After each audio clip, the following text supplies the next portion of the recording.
Well, I lost you there for a second, but I think you're back. Hello, you two. Welcome to MASKast. Thanks Yeah, welcome. for thanks for checking us out, man. It's been a little bit. We were trying to get back on schedule, and life gets in the way, as it always does. Right. We've been having some fun. I don't know where all of our listeners and watchers are, but we just had a little bit of a touch of a hurricane come through on our end, at least where I'm at in Maryland. It came up right off the east coast of the U.S. and I was battening down the hatches, as they say, and everything else. And thankfully, nothing on our end, at least on my side of the tracks, that got affected at all.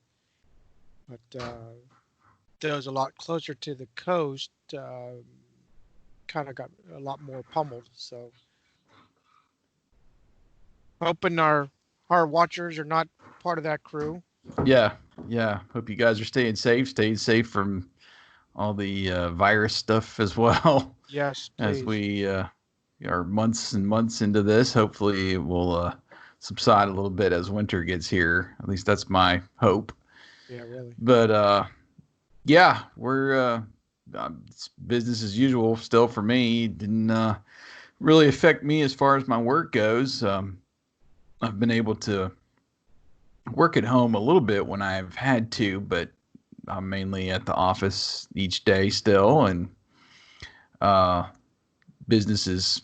I guess overall businesses are still hurting and needing everybody to get out there, and it's a struggle now. Still with the whole mask thing, and some states have lifted a lot of it. Some haven't, and some have gone back on it, like we have.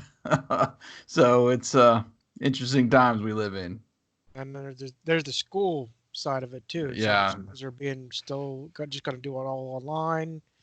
Some are going to open yeah, for a while and test the waters until whenever happens. Some are yeah. threatening just to stay open no matter what. It's going to be another whole challenge coming up here next week, actually, for us. Yeah, we're not too far from it either. Yeah. So, yeah, we just want to tell everybody keep safe out there and do what you need to do to protect yourself and keep your family healthy. And, uh, everybody has their own opinion about the whole situation, but just make sure you're staying healthy yourself and That's it. as much as you can. We got another episode review coming at you tonight, and anxious to get into this one after the last couple have not been, well, one was a stinker, but last one wasn't too bad, and I had my hopes up to that this one was going to be better, and I think it was. I guess we'll find out today. Yeah, don't want to let the cat out of the bag too much, but yeah, we'll find out today. I'm actually trying to get over here to our poll and comments and everything. Appreciate everybody doing that for us over on agentsofmask.com. And actually, I think we had, let's see how many we got this time. I'm going to say 6. 6 comments. Oh That's, no, 6 votes. Sorry, I saw 3 comments, but there's oh, one that's a login. I saw one. well, I don't know if I that's. actually just voted myself now. So we now have 7. I don't know if I voted. It's been so long. I did it, but I don't remember doing it. Did vote in our own poll. We got yeah, we got Well, three reviews back too, so this is great. Pass along tonight. yeah. So here we go. Did, Yeah. Well, were you included in the vote? I can't see. I can't see. I used to be able to hover over and at least see how many votes for what. And I can't do that without. You can't. If I vote, I don't want to vote erroneously. So Oh, you well. can see the stats. So Okay. Well, I'll just leave it up and it'll be a surprise to you. How about that? it will, because I don't know if we landed. I can't even. I don't want to let the cat out of the bag. Yeah, So right, tell yeah. you that it's whatever. All right. Well, we'll get started here. We're going to talk about the creeping desert tonight. Episode, what was it, 58. So we're coming up on our 10 episode season Yep. review. We'll have one more to get done, and then we'll be on to episode 60, and we'll figure out what we're going to do from there, because we got 5 episodes that are the normal kind of format, and then we're going to have the 10 racing episodes to do after that as well. So Right. we'll see how that just falls, and sure I get all my stuff noted here. Yeah. Okay. So we got our votes. We got our comments up. I think we're ready to do this thing. From Castle Casino. Ding, ding. All right, here we go. Welcome back, agents, to MASKast and episode 74 with another review of the Mobile Armored Strike Command animated series from 1985. Coming up, we will be reviewing episode 58, The Creeping Desert, which will include our play-by-play commentary mixed in with audio clips from the actual episode. When we reach the dramatic halfway point, which we do have a dramatic halfway point this time, and the conclusion of the episode, we will pause to give our impressions and our verdict using our 1 to 5 scale MASKometer, like I like to call it. And then we will turn it over to you, the listener, announce the results of our online poll, and also read back your reviews. We got 3 reviews to read back tonight, which get posted over there at agentsofmask.com. If you would like to contribute to these review podcasts, it's easy. Just go to our website, look for the MASK assignment in the right-hand column, click the picture, and then you'll be taken right to our review post. It's actually usually the first one right there on the homepage if we hadn't posted anything else lately. But you'll get the embedded video right there in the poll, and can leave your review as well. The Creeping Desert was originally broadcast... Try that again. The Creeping Desert was originally broadcast on December 18th, 1985 in the U.S. and involves a corrupt landowner who hires Venom to destroy land in Acapulco, Mexico, rendering worthless patches of desert. The landowner then buys the land real cheap to restore later with an advanced hydration machine. It's up to M.A.S.K to infiltrate this evil plan and stop both this landowner and Venom. I am your host, Jason, and you're always joined with me. I just screwed that up. Try that again.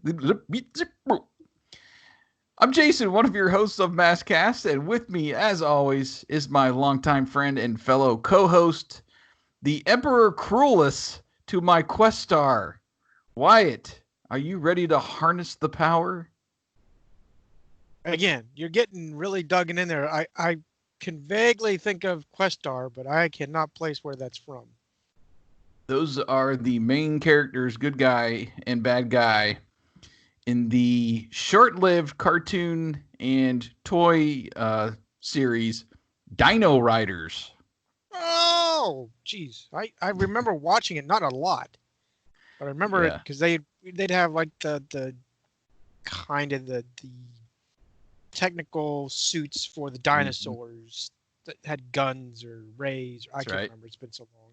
Yeah. I thought for sure you would do something like this if it comes up. Maybe. Oh, yeah. Well, we'll get to that. We got to get our mask on here in a little bit. That's very good. Yeah, we'll show those off again as we get closer to MASKast. But Dino Riders, I've never watched the show. It only lasted 14 episodes in 1988. The toys actually lasted longer than the actual cartoon. There was 3 waves of toys from 88 to 90 by Tyco, of course.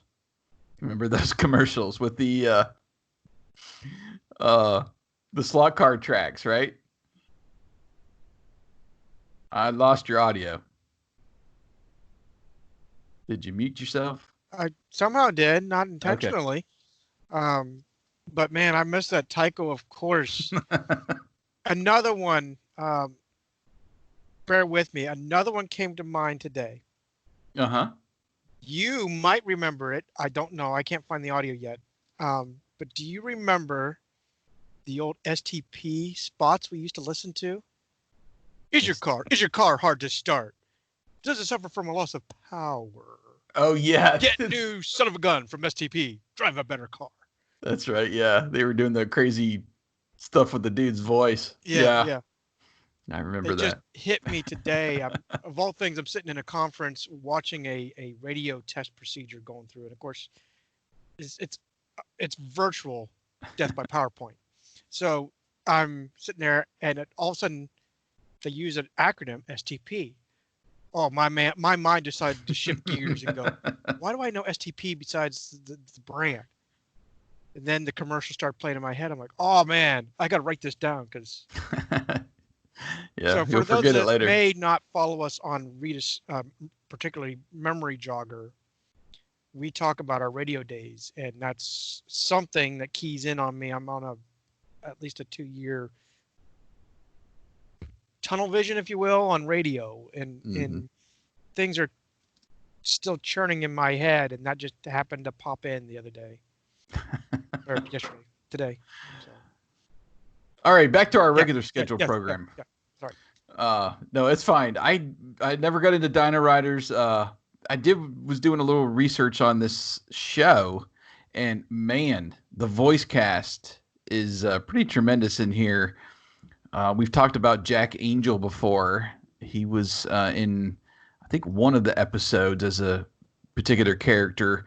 Cam Clark, who was one of the Ninja Turtles. Um, Want to say Raphael in the original series. I could be wrong. He was several characters. Peter Cullen, of course, we know Wow. uh, as Optimus Prime. He was several characters in the show. And Rob Paulson, who was one of the Ninja Turtles both Yep. before and after. And the main bad guy, Emperor Cruelus, was Frank Welker. So you had Walker and Cullen in this series together, and Dan Galvezin, who was Bumblebee in Transformers, and he was Spider-Man and Spider-Man and His Amazing Friends. So, man, some great voice actors in this show. So Yeah. it's one that I think has kind of moved up our list a little bit, at least in my mind. Going through the voice cast on our show Rediscovered that Right. we cover 14 episodes. That wouldn't be bad to get through. No. And yeah, everybody loves dinosaurs. So it'd be fun to go back and circle back. This was interesting. This toy line actually had mini comics like M.A.S.K did. Hmm. Came with each of them, and also did a 3-part miniseries of comics through Marvel. I've seen them actually in the cheap bins, and have not picked those up. I like to, in my comic book collecting, those little short runs like that I can collect them all and just read like one story arc. I like to go back and collect those, the obscure ones, Right. more than just runs of Batman or Spider-Man or whatever. And then there was actually rumor about 5 years ago in 2015 that Mattel, who now owns the property, was going to develop a live action movie. But since then, there has been no indication that they're moving forward with that. So it'd be interesting. I don't know. Like I said, the toys lasted longer than the actual show, and you get kids hooked to dinosaurs, and of course, Jurassic Park is still huge. Jurassic World, another one of those coming around. I think next year, if they hadn't delayed it, but um, you know, everybody loves dinosaurs, so that would make for, I think, an interesting resurgence from the Right. 80s. Right. I I watched it a few times, but not mostly in passing. It was not one of my top 5 or Yeah. top, and probably not even a top 10 list. But I do remember it. Someone we knew had one of the toys. It was Hmm. probably our mutual friend, but Hmm. I've been trying, sitting here thinking about it. I can't place anybody right now, but Mm-hmm. maybe one Yeah, of I our friends could. had it. The toys and the commercials immediately are.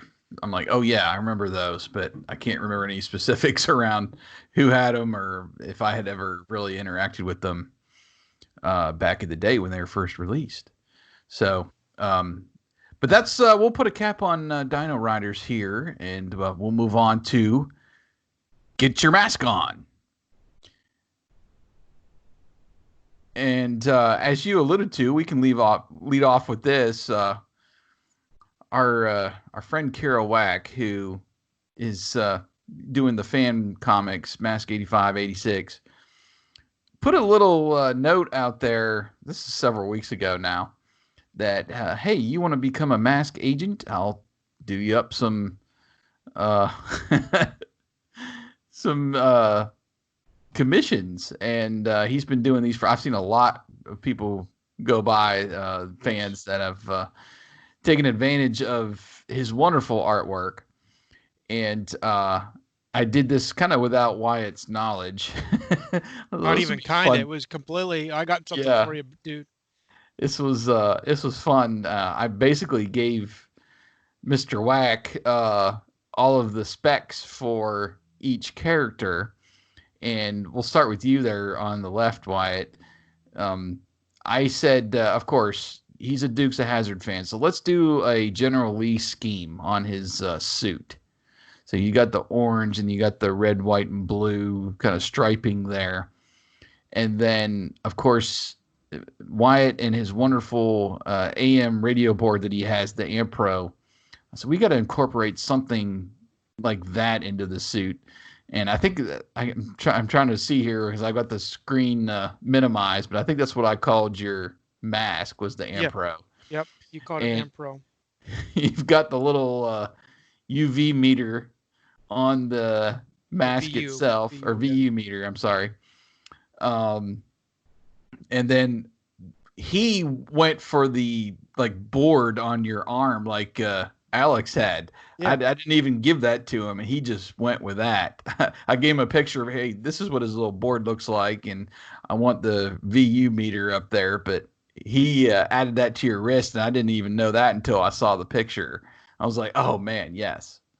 So I kind of went through the whole thing here. The only thing I didn't incorporate was, like you were saying before, maybe something but with Knight Rider, but I thought that orange would be great for a suit, as the It's generally. awesome. Is exactly what it is. I was super impressed, and what I was more impressed is I didn't even pick out. I should have thought of this when he said, you know, I looked at the suit and I just didn't think anything of the suit. I was more impressed about the Ampro board being like right there. Hmm. Trying to see if I can quickly find my Ampro on my phone or somewhere close by. Um, but yeah, I was captivated because it is fairly close to my Ampro. Obviously, it's an artist rendition, but it's so close. I'm like, dude, Yeah. this is actually pretty sweet. Yeah. So, Yeah. So um, yeah, I think I'm trying to remember what all I wrote there for well, we can read off the your description. bio. So the bio, well, code name Wonder, that came out of our boss Bobby Day when I first met him. Actually, it was probably a few weeks in. He started coming in and going, "Hey, it's Wonder Wyatt." I'm like, I never really.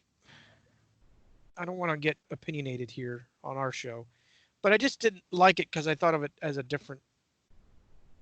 I took it as another meaning, not Hmm. as a superhero character by any means. And we'll leave it off the opinion chart there. So I just never liked it.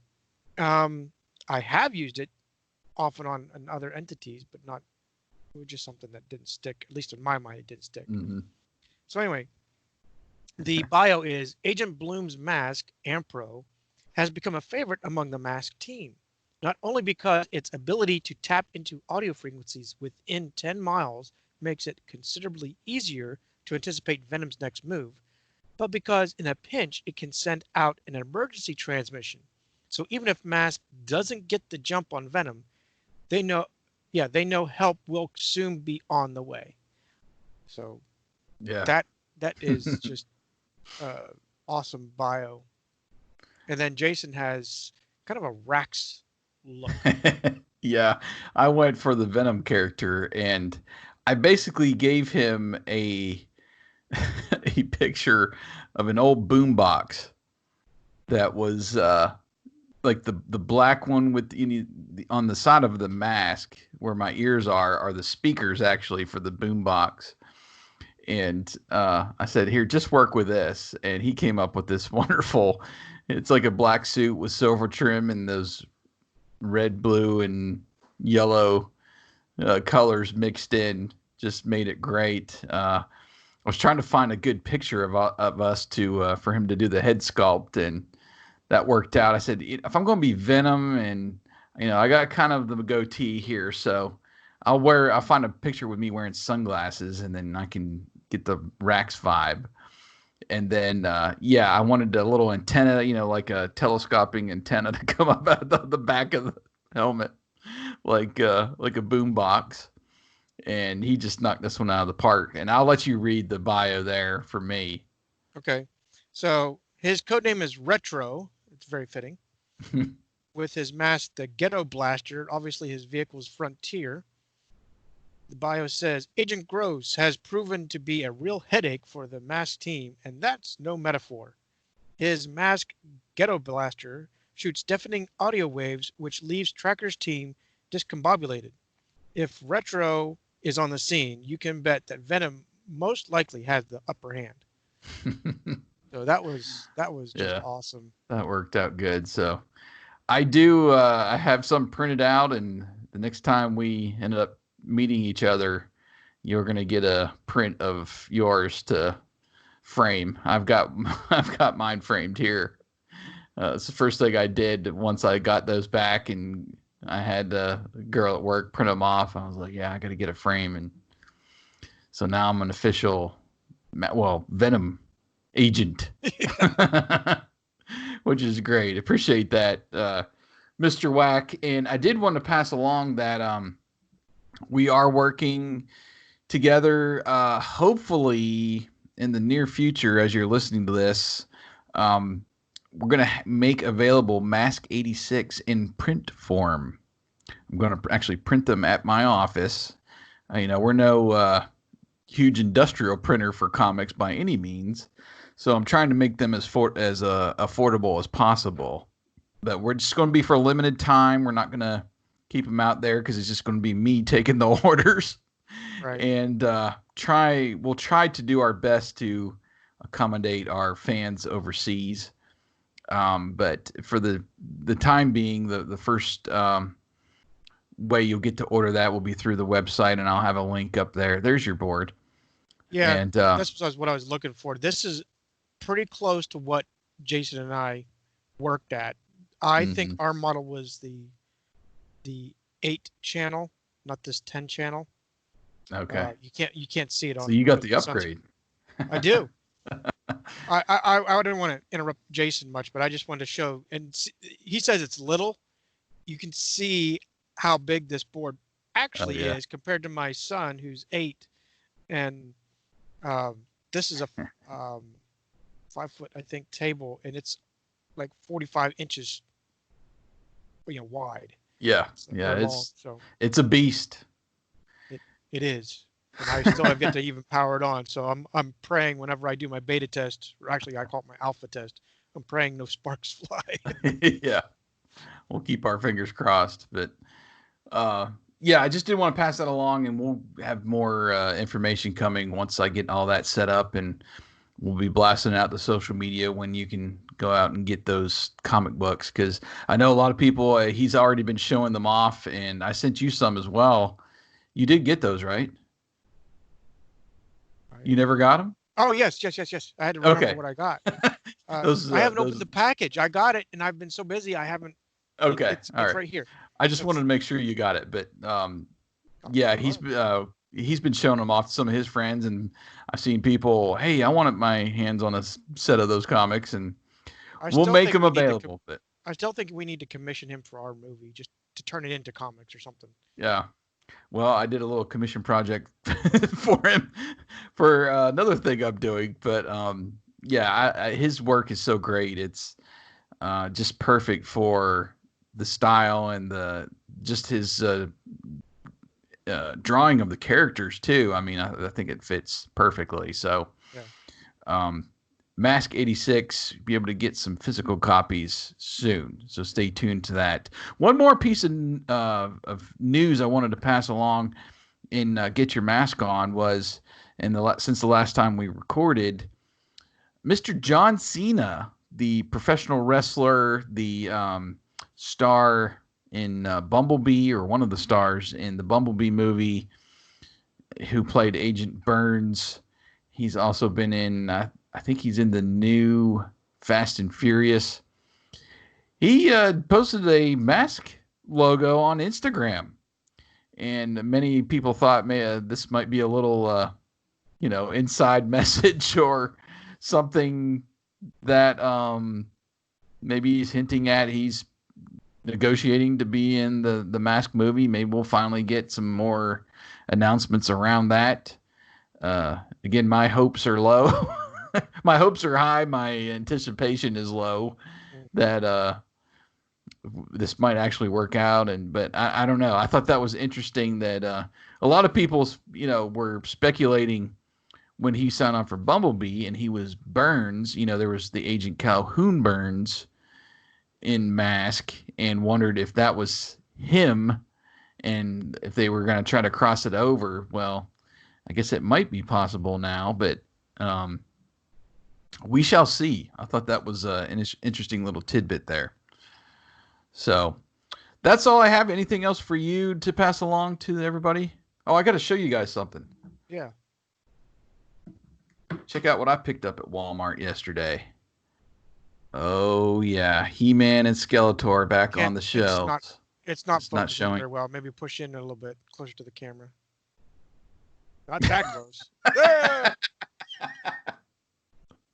Yeah, I know. I got the background going. Maybe I can kill the background for a minute here and show you guys. Skype has a modified green screen. The problem is it doesn't quite get what is foreground and what is background. So.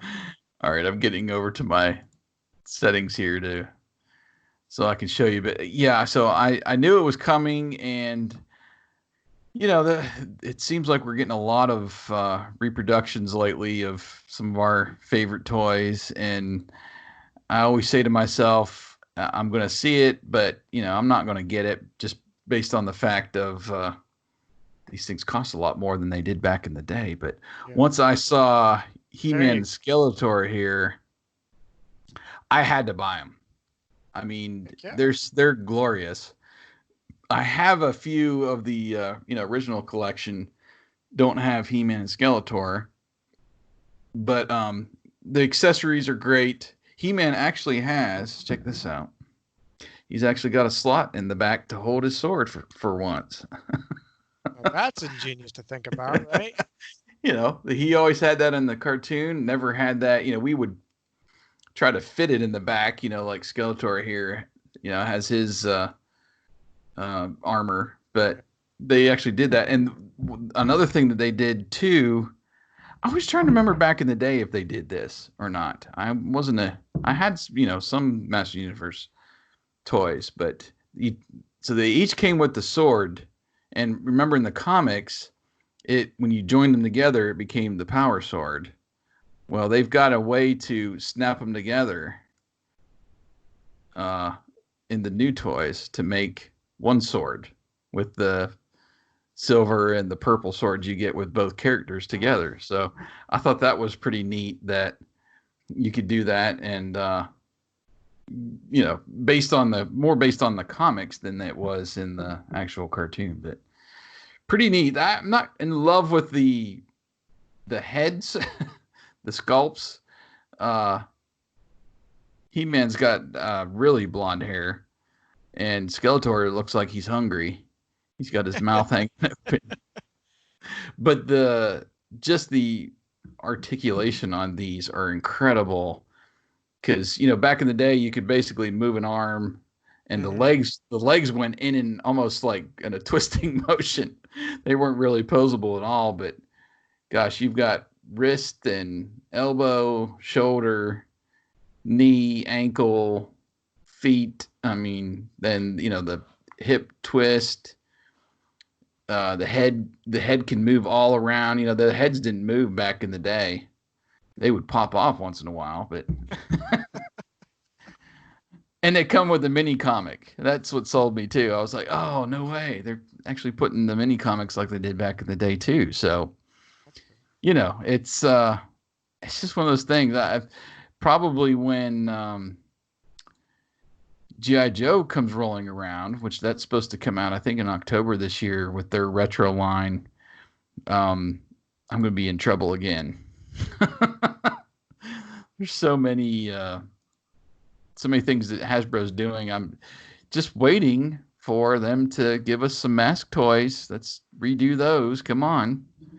They're redoing everything else. Well, Master Universe isn't Hasbro. That's Mattel, but anyway, I thought I'd share those while we were on the line. But are you ready to head to Mexico?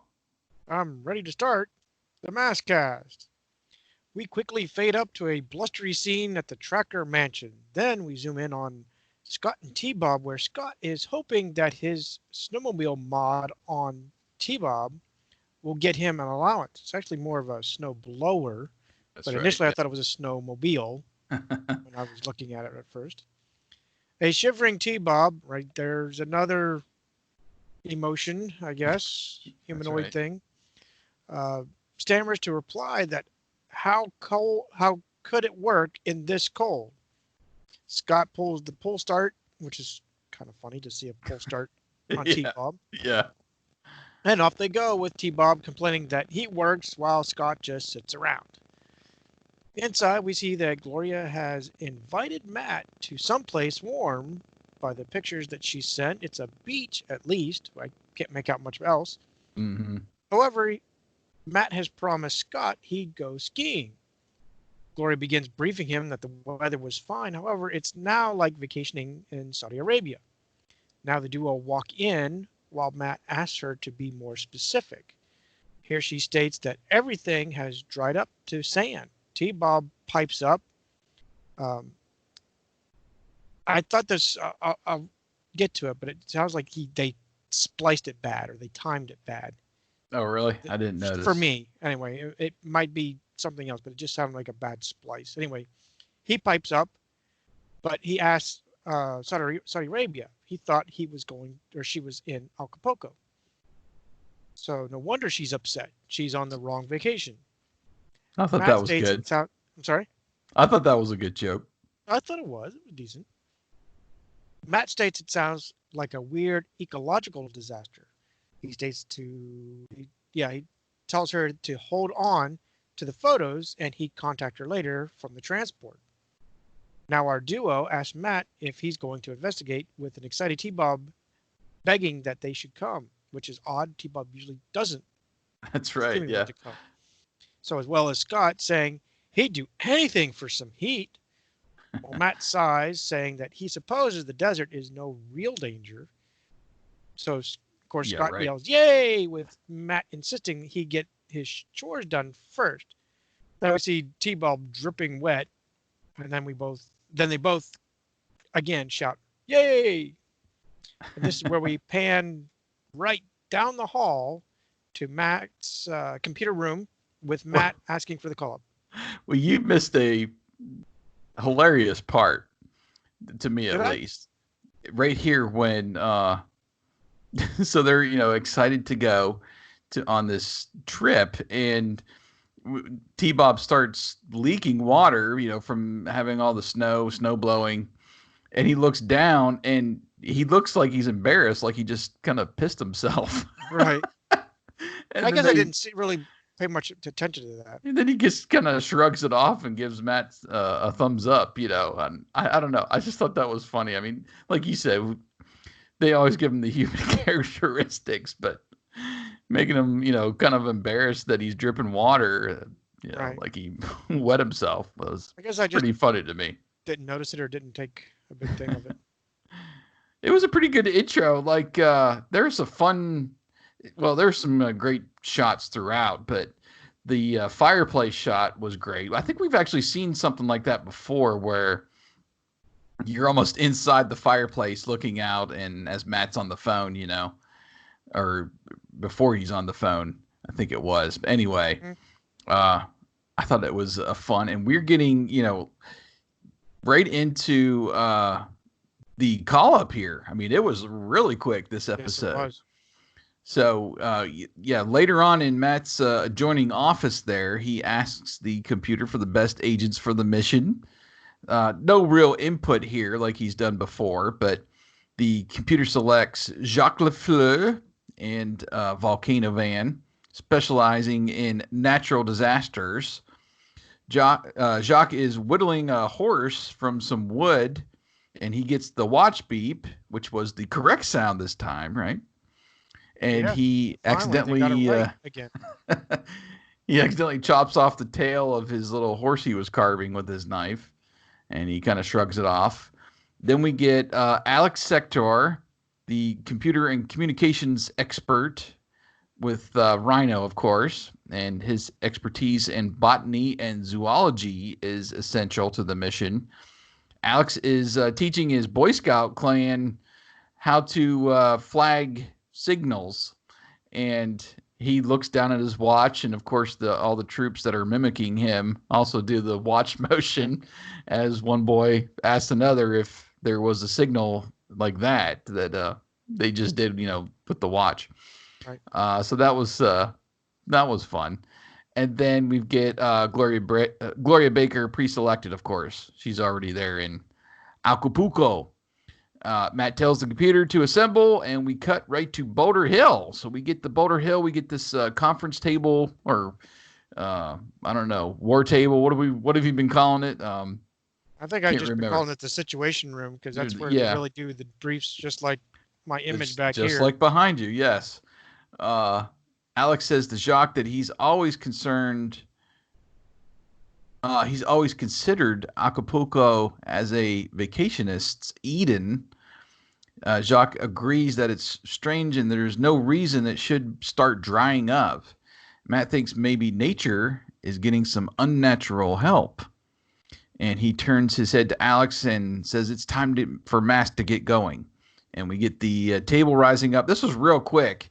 The table rises up. You get the charging of the masks, and then a quick cut to Scott and T-Bob now outside, where T-Bob is vacuuming up the snow, I guess, from their chores around the Boulder Hill front entrance. Right here's where Scott tells him to stop complaining since they'll be spending 2 weeks in sunshine in Acapulco. Just as Scott removes the dustpan from T-Bob, we cut over to the garage where the vehicles are prepping to depart. Matt pulls up and comments on a job well done. Then he says, "Let's get going." T-Bob coughs and says that the job may be well done, but he's feeling medium rare. That was a little chuckle. And A little Scott puff of laughs. smoke there, yeah. Yeah. Now we're in the transport plane, so obviously the plane's housed elsewhere. Local airport, maybe. I don't know. I've always wondered that, like if it was Well, nearby Boulder Hill, I guess it would have to be somewhere, but I would have to be. It called the Airwolf in me, but I'm wondering if it's like one of these bigger boulders since it's in Boulder Hill. I'm wondering that if would there's like be a bigger awesome. boulder hangar looking thing that it leaves from. Mm-hmm. Just a guess. But now we're in the transport plane. We pan across the gang with T-Bob now drying Scott's hair with him complaining that it's burning him up. Alex turns to tell the duo that they'll be approaching Acapulco any minute. So they now scurry to the window and look over as Matt comments that Gloria wasn't kidding. It's like the desert is creeping in from the resort. As they continue to observe while airborne, Alex comments that the northern part looks like he thought, while the southern portion is egads. I wrote that wrong, I think. But anyway. No, that's right. Yeah, he says the northern part looks like he would have dreamed it would look like of Acapulco, but the southern part, then he gives his egads. Yeah. Then Jacques suggests that Mother Nature took a lunch break while Matt hopes that Gloria has discovered something by now. And here we cut to a kind of a panning shot of the ruins of the buildings. Mm-hmm. And the transport plane hovers down with Gloria in her sunglasses looking on. The bay doors open, the vehicles drive out, and Matt pulls up next to her and hops out. Gloria tells him, "Welcome to paradise. At least it was yesterday." She goes on that it was even worse this morning. T-Bob tries to one-up her by saying, "At least you weren't in a snowstorm." Gloria says they should see the photos and gives a thumb point behind her, basically telling her to come back to the hotel. Right. So we cut back to the hotel with everyone now kind of mass exiting the building. Gloria shows Matt the pictures, and Matt says it's rapidly drying up and moving up the coastline. Jacques can't believe Mother Nature would do such a terrible thing. At this point, I was like, okay, can we get him some other dialogue other than Really. Mother Nature? I mean, all right, we get it. Give him something more impactful to say. Right. Alex seems to notice something in one of the pictures, perhaps the origin of this whole thing. And Matt recognizes the spot from when they flew over in the transport plane, and they mount up the vehicles to investigate. I just scrolled too far. Okay. As they transcend over some mounds in the vehicles, Matt sees something shiny in the distance, and he signals out the window with his hand for Rhino and Volcano to stop behind him. I was like, okay, why don't you just, get your mask on, talk to him that way. Yeah. Giving them hand signals. But anyway, now we get spectrum lowering, and he gives a simple spectrum on command. He stops. I'm sorry. He spots V.E.N.O.M with Scott asking who invited them. Or was it Scott that spotted them? Anyway. Yeah, Scott says who invited them. Okay. So it was Scott. And then Matt sees Mayhem and Rax and a man he doesn't know riding with Rax. And he wonders if the device he sees is the source of the creeping desert. And he sees Gory with some binoculars looking kind of right back at him. And Gory quickly yells to Mayhem that it's M.A.S.K. And Matt says that they've spotted him peering back at them. Right. So now we get V.E.N.O.M kind of scurrying.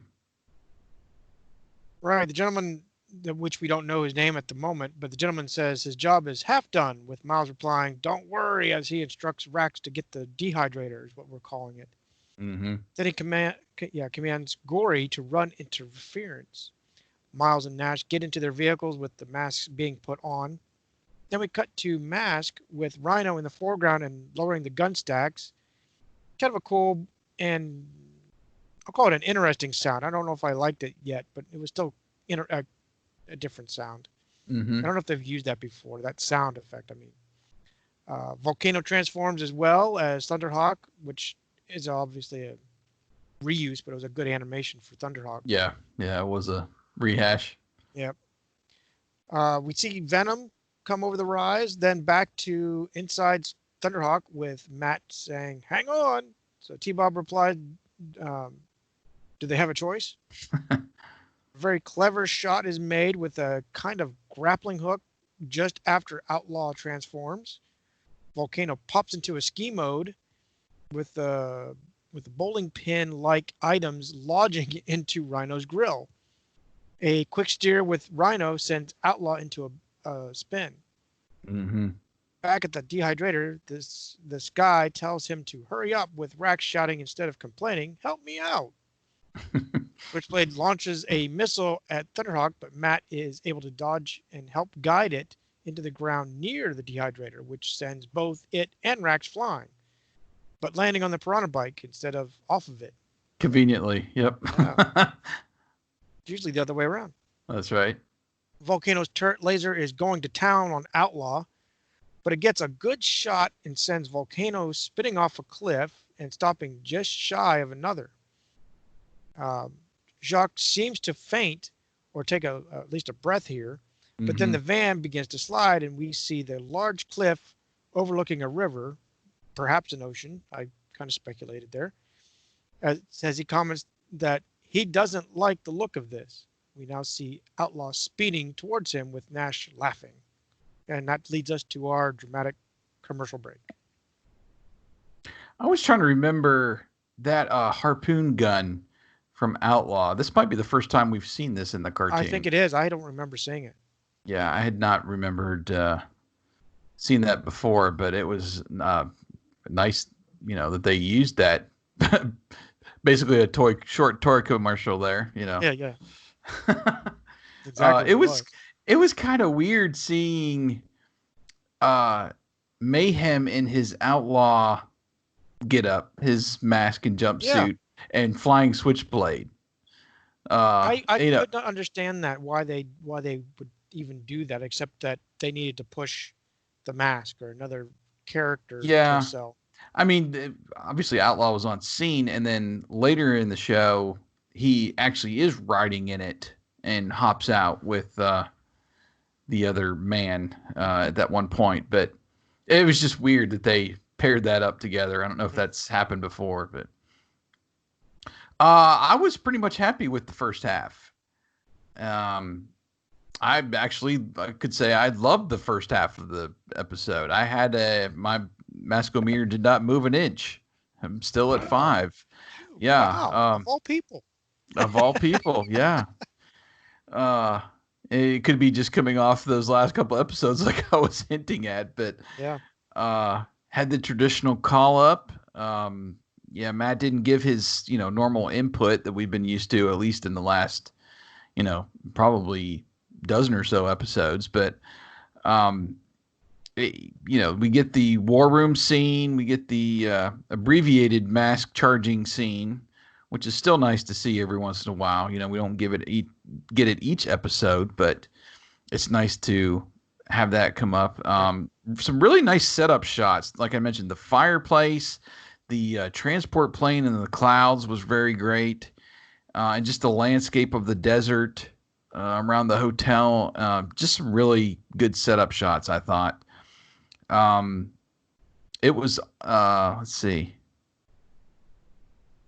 It was odd to see that Scott and T-Bob were in Thunderhawk kind of in the heat of battle. Usually Matt dumps them somewhere and then gets, into the battle. But here you got them crammed in, like, as you can see behind me. Yep. There now, with Gloria and Matt in the Thunderhawk, and they're taking on, laser fire from Switchblade.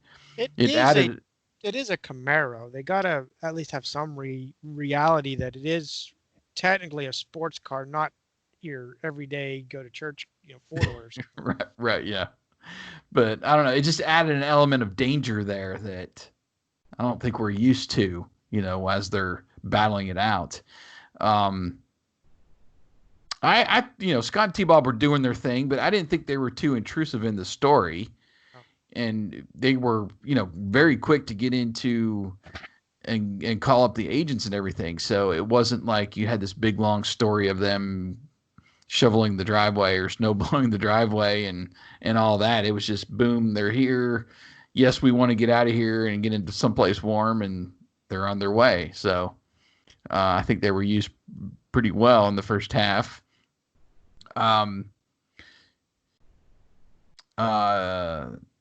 There wasn't much of there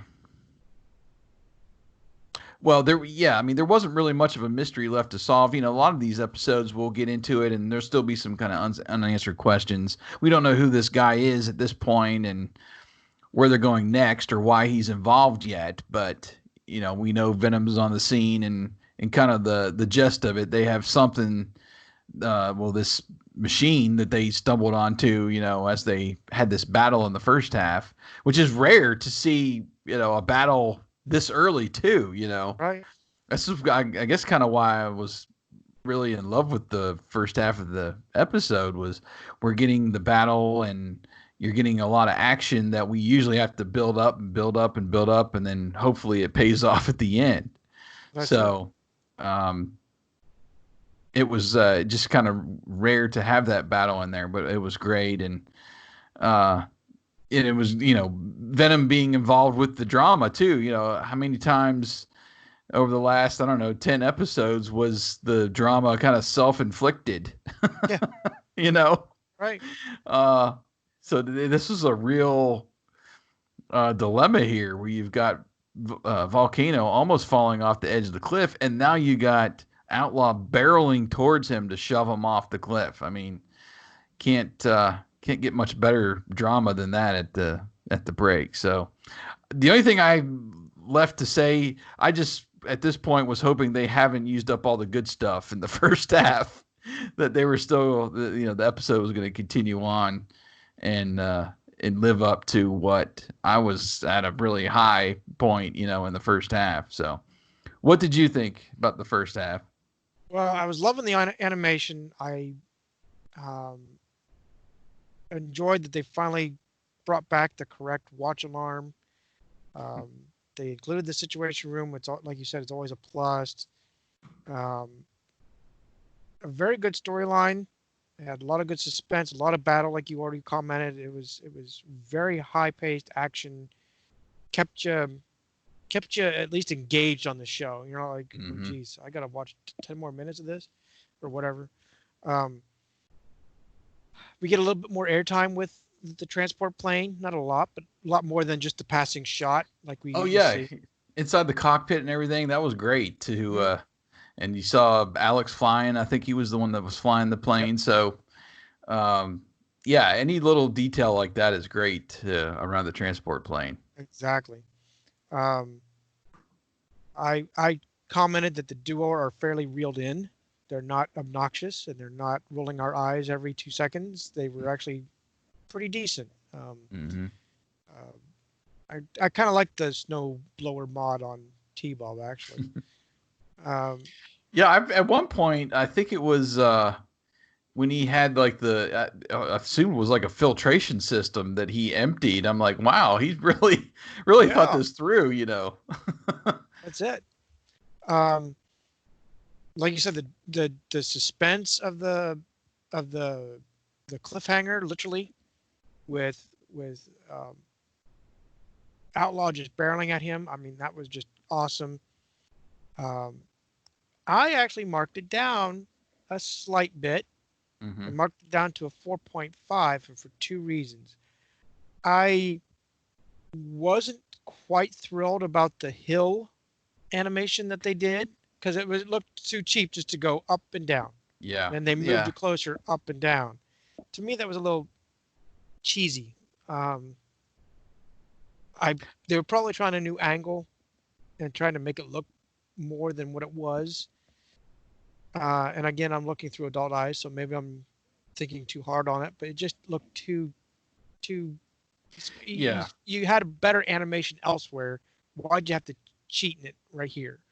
Um, I did notice that, and I really didn't. It didn't bother me to the fact that I was marking it down. It was more of a tick thing that they're trying to show them going up the hills and stuff. And there's some other points in the second half here where they were using some newer animation with Thunderhawk pulling up and yeah, getting out. That sometimes they just don't get the angles right, and sometimes like this, it seems like they're just cheating almost, like you said. yeah, that's what it looked like to me. The other kind of markdown I did was Spectrum comes down, but there's no mask command and there's no Spectrum on. So I was There again, was a Spectrum on. At least was that's there? what I must have I'm. missed it.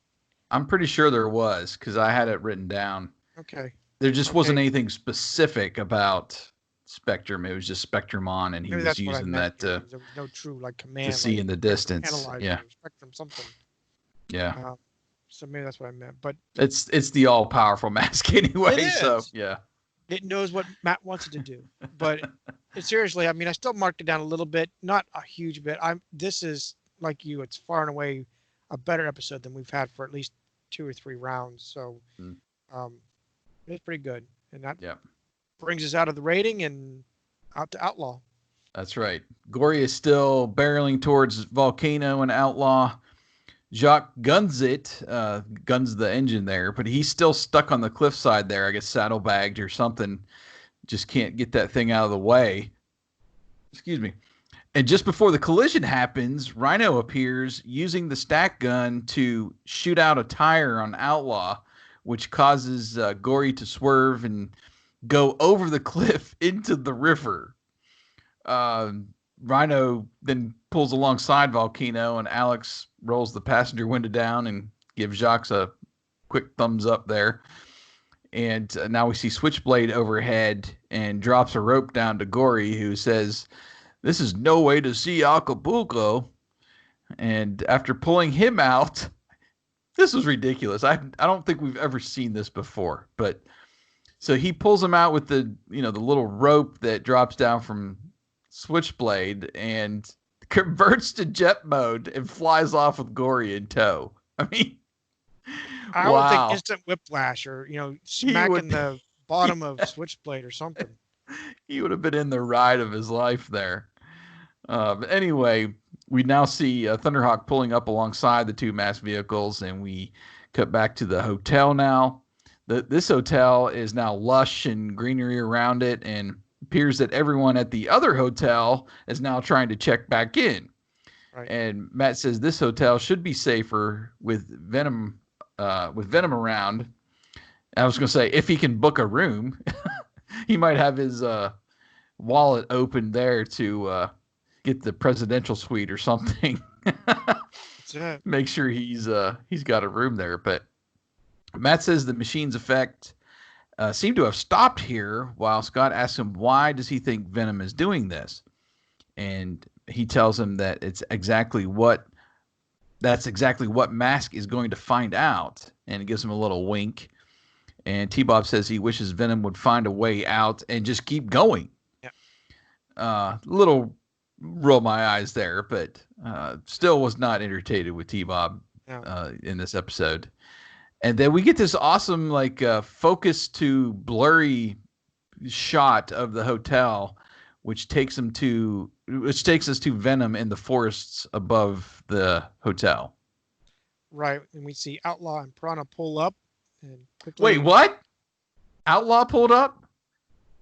How'd that happen? Yeah, I know. He was just in the river, right? I know. That's the thing I find hilarious. We've blown up a Switchblade how many times? Or we've left it. We've left it somewhere. But they always come back for it. Same with got a spare. Well, the Piranha. How many times has Rax left it running? They've got like a warehouse full of extra vehicles, just to. Yeah, that was a big, come on. You just put it in the river and now it just pulls up. Show us how you got it out or whatever. Least Switchblade pulling it out of the drink, Yeah, something like that. Anyway. So anyway, quickly retrieve Outlaw. That was my comment. We somehow quickly retrieved Outlaw from this river/ocean. Venom likes the location and instructs Rax to set it up. As we see the machine dry up the area, Miles turns to the guy and states that in 6 hours, everything they've promised him would be done. With the guy commenting that they assume those masked people don't interfere again. Miles tells Sanchez, we finally get a name, that that's his problem. He delivered on his part. Miles isn't selling protection, and Sanchez counters saying he's not paying for half a job done. Miles shouts enough and adds that the machine works with the rehydrator back at his place. Just quickly, I thought it was fun that they're just like nose to nose, that this Sanchez guy is not backing down from Mayhem in the least. And you don't see a lot of people doing that, No, they usually run, or like I think the last episode, the guy's like, or nothing. And he runs off. Okay. That's right. So if Sanchez wants it, Miles instructs him to pay him now. Sanchez remarks that he's in a big hurry and wonders if there's more. Miles looks over at Rax, with Rax joking that they'll loan Nash and his muscles. That's if he can find them. Nash plops his mask onto Rax and asks, if he's tough enough to take on Powerhouse. Hot shot. Miles growls, if you want to play fine, do it later. He's collecting what's due him first. We cut back to M.A.S.K with Thunderhawk pulling up to the rest of the team. He tells them he left the duo at the Arms Hotel. Then Alex comments that you'd think they were giving away money. Gloria adds, maybe vacation rebates. Matt now notices that the desert is moving towards them from the north. Alex comments that in a few hours, I don't know how he figures it's going to be a few hours, but anyway, he says the reptile will be abundant, with Matt replying that it's the snakes in Venom he's worried about.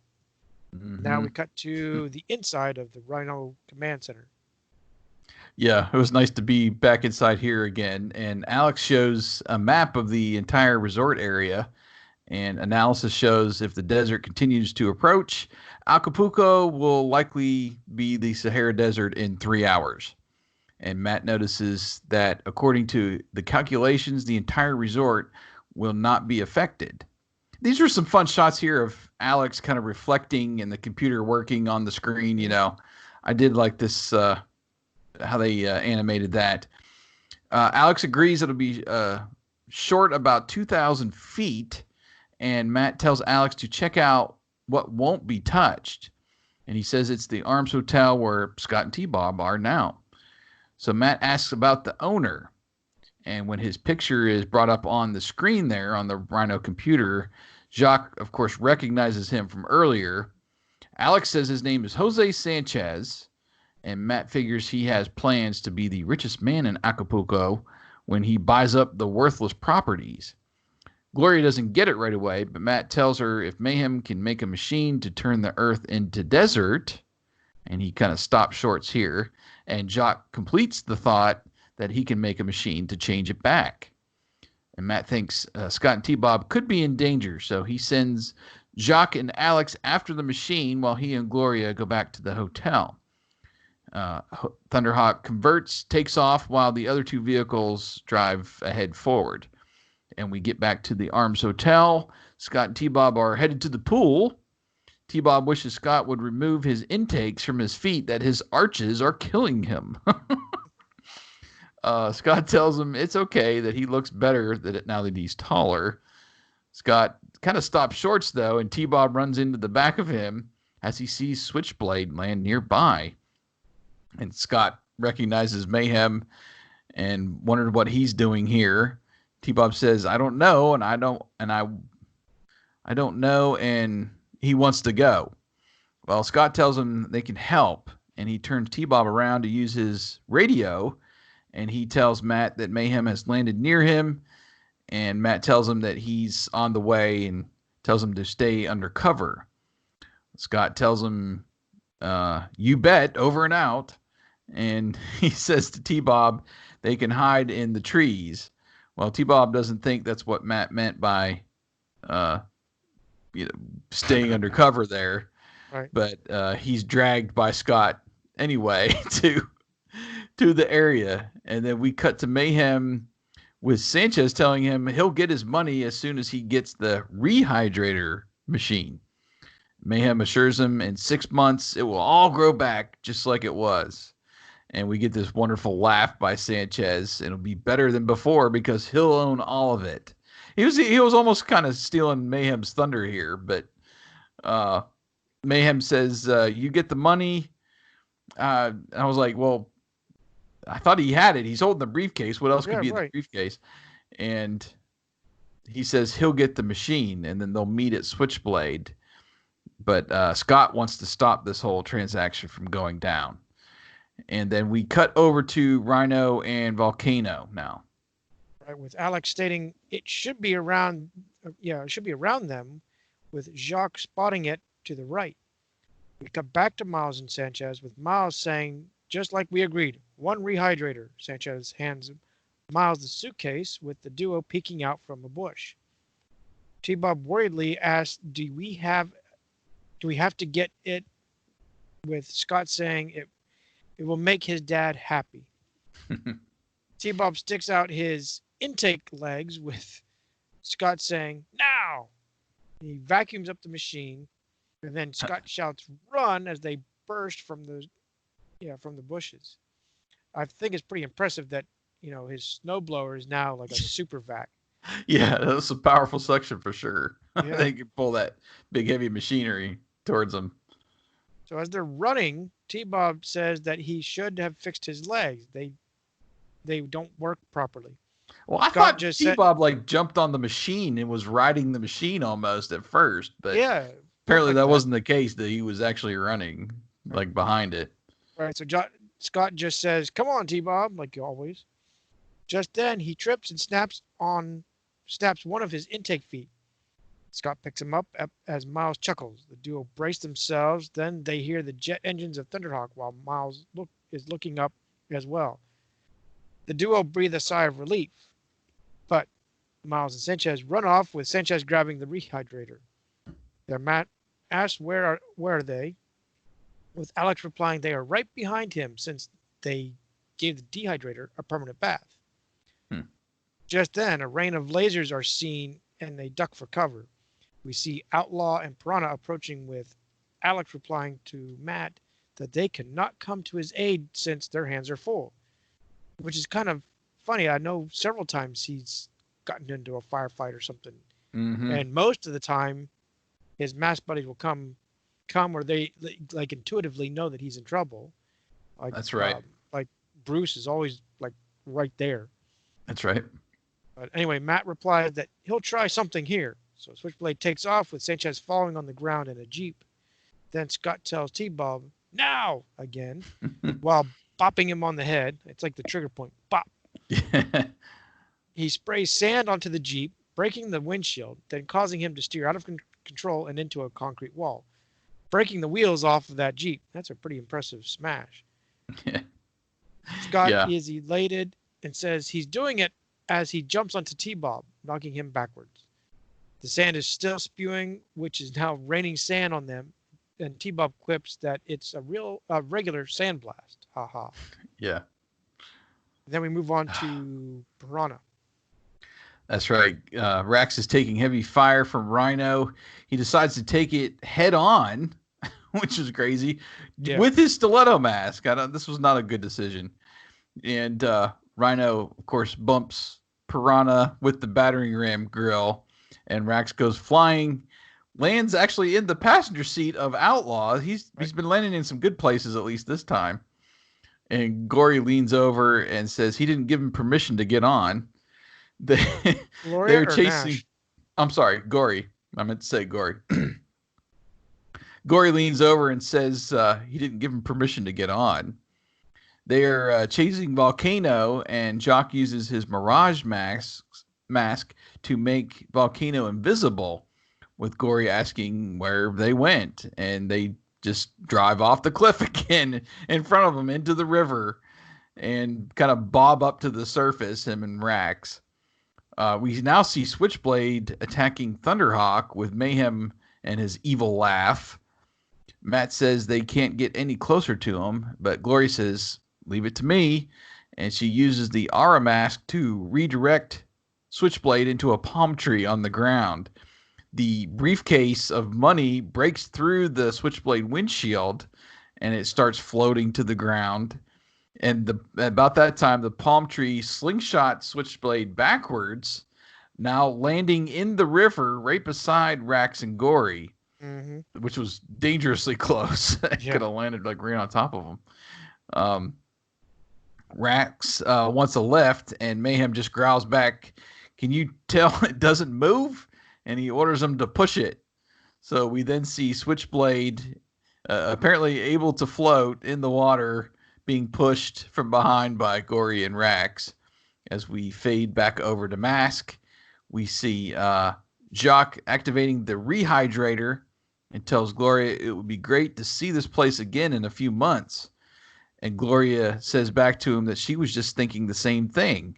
And I kind of was like, what is Jock cutting in on Matt's girl here? You know, It sounded like it, didn't it? they were kind of, flirting with each other almost here. I was like, wow, Matt, you better step in, and Gloria's going to go out with Jacques here. Anyway, Scott tells T-Bob he's all weatherized again, but T-Bob says he's not going back to that blizzard, as they all laugh, and we fade into the sunset this time, which I thought was a really nice shot at the end, even though the laugh and the joke was not very good. And we fade up into our wonderful PSA at the end. Right, with Matt and Scott, and they are in Matt's study as Matt walks over and hands Scott a coin. He asks Scott what he plans to do with his allowance. Scott replies that he's going to buy some firecrackers with his buddy Tommy. He wants to blow up some of his toy cars. Sounds like the inspiration for like the Toy Story neighborhood kid. Right, yeah. Very good. Sid. Yeah, wanting to blow up stuff with his this firecracker. Yeah. Matt sternly says, no, firecrackers are dangerous. He adds that every year many kids are hurt by playing with them. They should only be handled by experienced adults. I'm trying to make that to sound, and he actually sounded almost like Shemp. You remember when he's reading that book? He says, should be something, and he goes, adults. I wish we had an adult. We wish we had an adult, yeah. Oh, gosh. So, what are you thinking? Any movement on your maskometer? Yeah, I did come back a little bit, but I still landed at a 4.5 and rounded up. So I gave it a 5. Basically just the things that I said there before, the outlaw going into the river twice. How did he get out of the first time there? They could have worked something out there, or, had Gory jump on the Piranha bike or something, Right. Excuse me.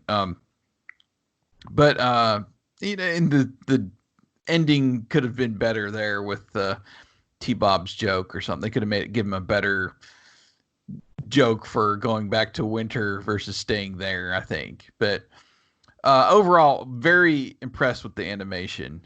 Not all the shots worked, like we mentioned before, the driving over the horizon, but there were definitely points where they were developing new shots, and the transitions were really great in and out of each scene, and very inventive with the blurry and focusing, and just the overall landscape I thought was really great.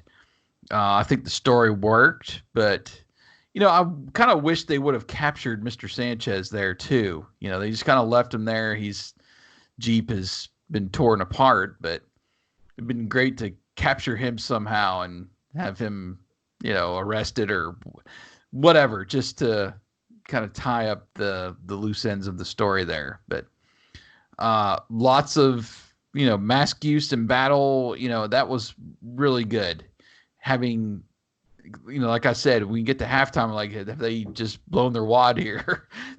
Is there going to be another battle at the end, or how are they going to end this thing? And I thought it was a good balance between the first and half. You get battles, you get good drama, and you get some mask use in there, and that's what we can ask for, in these episodes. So, and Scott and T-Bob, I thought they were used well. They were not too intrusive, and at the end, that's Scott to a T. He wants to help. He wants to be an agent. He wants to impress his dad almost. Right. And him going after the machine, I thought that worked, and just the way that they were cowering at Mayhem there at that point. Again, another kind of real trembling or real danger point that they put in there that I thought worked very well.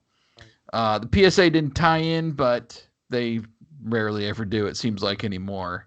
Didn't really I thought it was care for that, but loosely a tie-in because he was earning, he earned his allowance and doing chores, and okay, I can kind of see where you're going with that. So loosely, but yeah, like I said, I pulled it down a little bit just for those kind of inconsistencies in there with the outlaw, and the mainly that animation, like you said, I noticed that right away too with the horizon. I'm like, oh, the man, this is not working. This Right. could have been done a little bit different or something. Put a little more time into it, but overall, great episode. I agree. Second half was still good. I don't have much more to say. You've pretty well covered it. I did like the little intakes on T-Bob with the sandblast towards the end. How they part of the actual battle, the cringing, like you said, with Scott and T-Bob, um, helped add to the drama there for just that moment. Hmm. Um, I still think the plot was good. Um, Again, a little far fetched, but I didn't ding it for that. As far as the dehydrator rehydrator, Yeah, but yeah. it was still a good episode, something we haven't seen for quite a while, and uh, I kind of got the only thing I stayed at 4.5. Hmm. Like you, I saw the disconnect with Outlaws magically reappearing without any explanation. I mean, he doesn't just drive out of the freaking ocean, as far as I know. But it just, but again, that probably that cartoonism that kids won't really pick that Right. up. Yeah. You don't get that when you're younger. You don't even Right, notice that it's back all of a sudden magically out of the right. water. But it's still kind of, I left. That's why I resided at 4.5. I couldn't go any lower. Nothing stood out to make it worse. Um, because it was just a great episode. The battle, the mask use, everything was just spot on, and we still get the comical Rax getting ejected. So it was just a good, and the duo were not, like you said, they're not obnoxious. They were part of the actual Hmm. episode, with very little, if any, roll your eye moments, like you call it. So yeah, I'm satisfied with Cool. this. I I didn't like see the much similarities. I tried to tie it into a little bit of the battle scene, but I couldn't. What I remember, I still yeah, couldn't see anything that really was quite yeah, similar. nothing really tied into our script. I just backing up a quick minute. I did like the Sanchez character just as a we've seen it a few times before. There was an episode in was it Japan or China where a local business owner like hires. It was the one I think where they had the earthquake machine. Yep, yep. Um, Maybe that was Good Vibrations was the name of the episode. Anyway, I just remembered a couple times where they had somebody hire Venom. They were just a hired gun for the episode, and somebody else has the main scheme, and they're just there to kind of fulfill the scheme. But it still works, and it was nice to have somebody kind of stand up or be on the same level as Mayhem, uh, kind of behind the scenes. So I did like that character too, added in. Let's go over to our poll. So we had 7 votes, like we mentioned. 3 for a 5, 3 for a 4, and 1 3. Nothing below that. So I think we're pretty much in agreement here. This is a pretty great episode. And we had 3 comments. Uh, we've got Rene DeClure. He says this episode has an interesting concept with the dehydrator and rehydrator machines. It was particularly greedy of Jose Sanchez to want all of the Acapulco tourist trade to himself. I noticed Matt initially turned down Gloria's invitation to join her for a holiday before she reported on the strange things that were happening. Near the end, Jacques is flirting with Gloria. Clearly, he would have enjoyed a vacation with her much more than the disinterested Mr. Tracker. Matt also thought that the trip to the desert would be harmless for Scott. Will he never learn? Yeah. Alex, on the other hand, would probably not have minded if the region had been a haven for reptiles, as he predicted. Of course, he being the zoologist himself.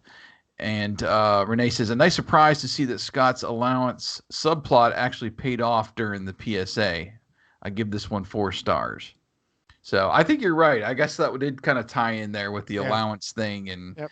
doing his chores. So didn't even connect that point. So that's just another uh, good one in the good column there for this episode. Right.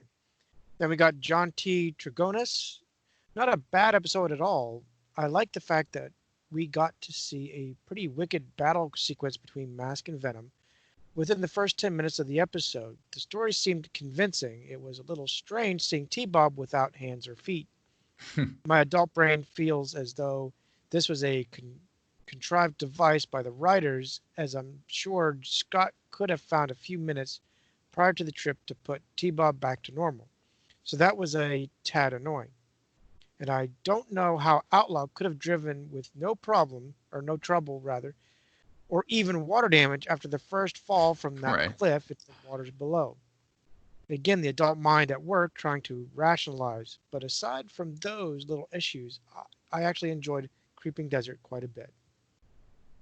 Yeah. That's the problem. We're looking through adult eyes and not our 10-year-old or whatever age we were in the 80s That's eyes. right. That's right. And then we got Anna, who recently had a birthday. Happy birthday to you, Yeah, Anna. happy birthday. This is a great episode with some really cool battle scenes. The animation is also good. I especially found the part where Mayhem and Jose were drawn from underneath excellent. I think that's where they're kind of squaring off nose to nose there. That was a nice shot. Also liked that the battle scenes contained a lot of humor. However, I found the animation where M.A.S.K were driving towards Venom and the dehydrator the first time a little strange. They were driving up and down several hillsides, but it looked a bit funny, which we recognized there. Still, I really enjoyed watching the episode. So, yeah, just a few ticks, like we had mentioned there from these reviews, and pretty much a good or even great episode compared to what we've been Yeah, watching lately. So that leads us on to episode 59, which will be the last one in this season. And we'll go back and do a wrap up of the last 10 episodes in our next MASKast, or in the following MASKast. But the next one will be episode 59, The Scarlet Empress. M.A.S.K member Calhoun Burns accidentally shrinks a priceless statue Venom is trying to steal. Then a curious bird makes off with the statue. So I guess we'll be having to recover said statue, and we'll be getting some shrinking and unshrinking moments yep, of the team in the process. So we'll see how this one plays out as we complete this section of the series, and we're getting closer to fulfilling our destiny of reviewing the series. But yeah, this was a kind of a breath of fresh air, I think, this episode. agreed. Well, that rounds it out for us. We want to thank you for taking part in our journey through the Mobile Armored Strike Command cartoon series. We are creeping up towards the racing series, as we call it. But we want to please continue to participate with us on agentsofmask.com and or our social media outlets. Please leave comments for the MASKast, the MASK episodes that we do, and we'll obviously read them on screen as we go through the episodes. But until then, join us again next time on MASKast. And to those of you on YouTube, check out Behind the Mask. I think Bill is actually going to review the racing series Yes. himself.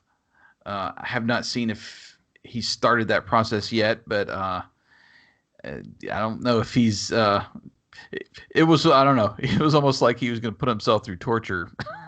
That's the way I took it. Yes.